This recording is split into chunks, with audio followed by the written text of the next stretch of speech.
You want to know which tight ends and quarterbacks to stream to help you win in week 9 fantasy football and which ones to avoid? Stay tuned. We got you covered. And don't forget to hit subscribe and that little notification bell when you're done watching. Chris, the glamour position, tight end. Who do you think is going to help you the most this particular week if you need somebody to fill the void?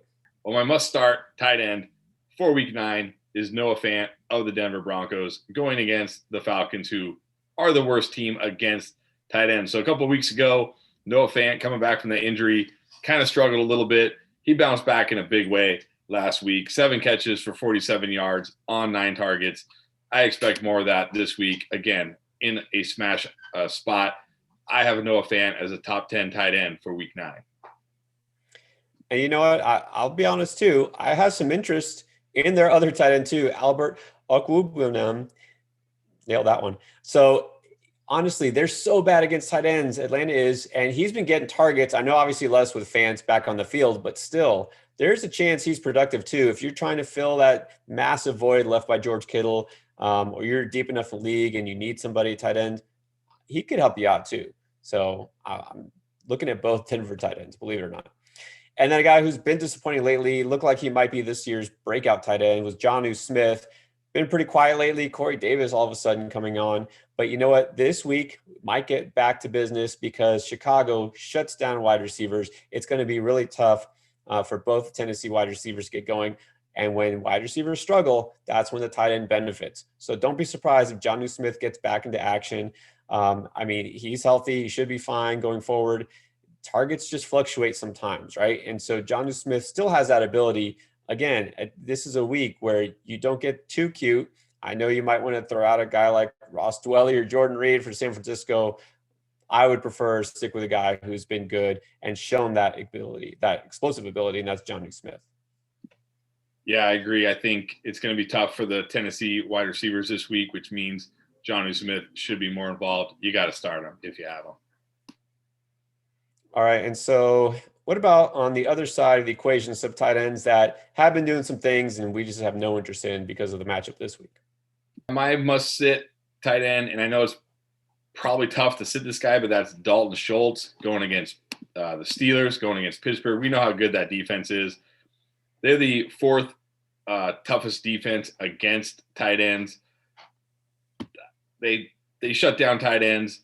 And now we don't even know who the quarterback is going to be for the Cowboys. All we know is it's not going to be Andy Dalton and it's not going to be Ben DiNucci, but it doesn't really matter.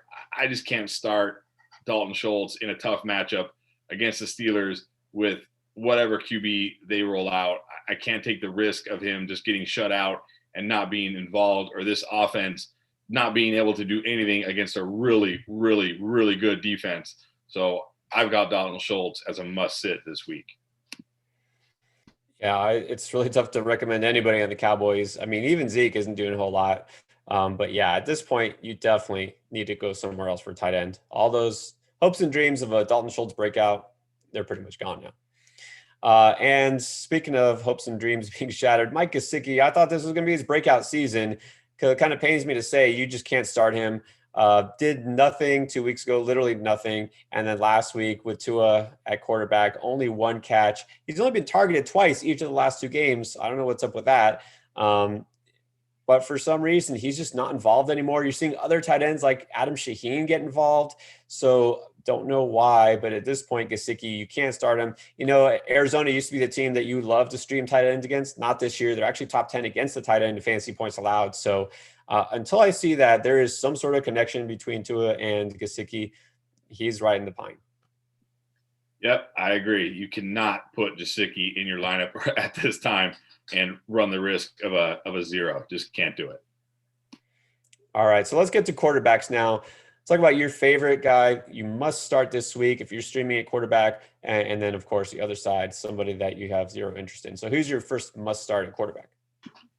Yeah, I mean, you might not be streaming this guy. You're probably not streaming this guy, but you might be thinking, should you stream somebody over this guy? And that's Josh Allen, because after his incredible start to the season, the last 4 weeks have not been, well, they just haven't been what we expected, right? 18 points, 16, 16, and 13 points last week, pretty much because the touchdowns haven't come, right? For some reason, last week, Zach Moss ran in 2 touchdowns. He just hasn't been throwing touchdowns like he at the rate he was in those first 3 games. But here's the thing. It's Seattle, right? Touchdowns for everybody except Jimmy Garoppolo. No touchdowns for Jimmy Garoppolo against Seattle. But even Nick Mullins came in and instantly threw 2 touchdowns against the Seahawks. No reason at all to think Josh Allen can't have one of those monster 25, maybe even 30-point games this week in a game that they're probably going to have to keep pace with the Seahawks because the Bills defense is not, this top 10, top 5 unit that we're used to. So Josh Allen, lock him in, and I expect a huge week. Yeah, there's been a lot of discussion about whether Josh Allen's still a quarterback, number 1 for fantasy. It's been a rough patch, but you know what? He's still a young quarterback, okay? So he's going to have ups and downs, but it doesn't matter rest of the season. Right now, focus on this week. You have to start him against Seattle. I mean, you just have to. But he also brings that rushing floor, so you shouldn't be too worried anyways if you are the Josh Allen owner. I'm going to do a last second pivot here. I had put Tom Brady originally. You got to start him against New Orleans. I think at this point, probably everyone's starting Tom Brady anyways, I would think. But I'm going to actually mention Justin Herbert, who has, I think, entered must start every week territory. He's thrown 14 touchdowns over the last 4 games, at least 3 touchdowns each of those 4 games. It used to be where he's throwing for 300 yards every game, and now it's the touchdowns. What can't he do, right? He's already proven it, and I don't think you need to worry at all, regardless of matchup. The Raiders aren't a super tough matchup anyways. But yeah, Herbert is a guy, he's just pretty much locked in there, a safer play than a lot of these other veteran quarterbacks. So if you have Herbert, you just stick with him and you should feel pretty good. I actually have him as my number 10 quarterback heading into week 9.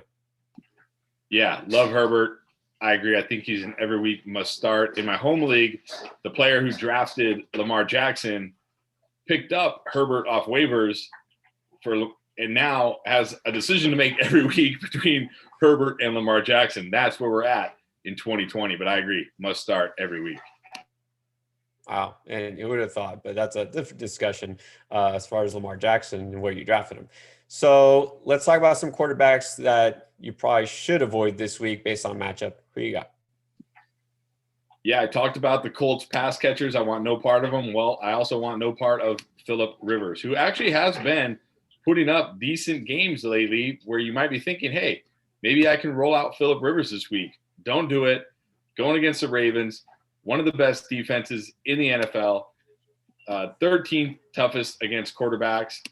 I don't expect much scoring in this game, at least not from the Colts. Probably not even from the Ravens, to be honest. I just expect this to be a low-scoring, ugly game. I don't expect very much from Phillip Rivers. Maybe 1 touchdown, maybe 250 yards. That's about it. Don't start Phillip Rivers this week. I have no plans to do so. And yeah, you might get tempted to look at, he's on a roll. He's, 3 touchdowns, back-to-back games. But you're right. These are 2 of the best defenses in the league. It's not going to be a shootout. It really shouldn't be. So don't expect a lot of fireworks in the passing game. I really don't expect a whole lot on the one side of the Kansas City, Carolina game. So I'm benching Teddy Bridgewater, not just because he massively disappointed me and a lot of people last week, right? What should have been a smash spot against Atlanta. Okay. That aside, just look at the matchup. Okay. Going against Kansas City, known for their offense, but also happen to allow the 6th fewest fantasy points per game to quarterbacks. They have given up a 9-to-9 touchdown interception ratio, the same number, only 9 passing touchdowns this year. And let's throw on top of the fact that it looks like Christian McCaffrey might actually come back this week. They're going to get him more involved. They've had to pass the ball more, right? Get those receivers involved because they didn't have McCaffrey. And so now I think it gets a little more conservative, the game plan. Bridgewater's fantasy value is probably going to take a hit, at least a little hit going forward. But this week, I've got to keep him on my bench. Yeah, it's easy to look at the Chiefs and think, oh, this is a great matchup, but really not. Their pass defense has been really good this year, so not a good spot for Teddy B. And like you said, he let us down last week. Can't trust him this week. No, not at all. No trust there. All right. Trust us, though, guys. Each and every week, we're here to help you with start-sit advice. We do this for every position, so check out our other videos on running backs and wide receivers. Hit that subscribe button, as I already mentioned. You'll Catch all the latest from us each and every week. And don't forget Endgame Live every Sunday morning, 2 hours before kickoff. We answer every question you might possibly have about who to start and who to sit, and fill you in with all the latest injury updates. All right, good luck in week 9, and thanks for watching.